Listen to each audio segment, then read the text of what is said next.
Wazee wa jadi waliotambuliwa kwa manabii wa kale wa jamii ya Sabaot, mojawapo ya makabila ya Kalenjin, walikusanyika pamoja kwa tambiko la kihistoria. Walielewa kwamba siku moja vizazi vitakutana na misukosuko, na hivyo wakazika siri zao chini ya mti wa mkuyu ulioko Toroso kule Cheptais. Wazee wakaapa kwamba baada ya miaka 100 mti huo uweze kung'olewa na yale ambayo yalifukiwa chini ya mti huo yaweze kung'olewa. Miaka 100 sasa imeshapita, lakini mti huo bado haujaanguka. Badala yake mti umeota mizizi mikubwa kama mikono ya historia ambayo imekataa kusaulika kamwe. Lakini kwa miezi michache iliyopita ilizua migogoro mikali. Wazee wa mila walitaka ung'olewe kama walivyopendekeza mababu na manabii wa zamani, lakini baadhi ya wakazi wakapinga vikali, wakisema mti huo unahusishwa na imani za kishirikina, wengine wakihusisha tambiko hilo na matambiko ya kafara.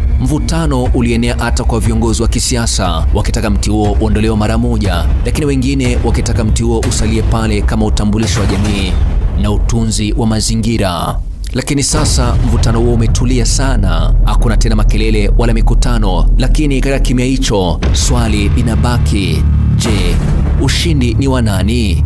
Na nini hasa kilichozikwa chini ya mti huu? Wapo wanaamini kwamba mti huu unaficha siri za kale, kwamba kuna wale waliowekwa hapa chini ya mti huu. Wengine wanadai kwamba tambiko za kipekee zilifanyika katika mti huu. Lakini sasa swali linaibuka: je, huu ni mti wa kawaida au hata ni alama ya jambo kubwa ambalo jamii bado halijalielewa? Kulingana na wazee, chini ya mti huu inasemekana kwamba kuna kengele ambayo ni ishara ya ufugaji, ishara ya kuondoa laana dhidi ya mifugo kwa jamii ya Sabaot ambao imekuwa ufugaji tangu enzi za zamani, na kupungua kwa mifugo imechukuliwa na wazee kwamba ni dalili ya kupotea kwa baraka.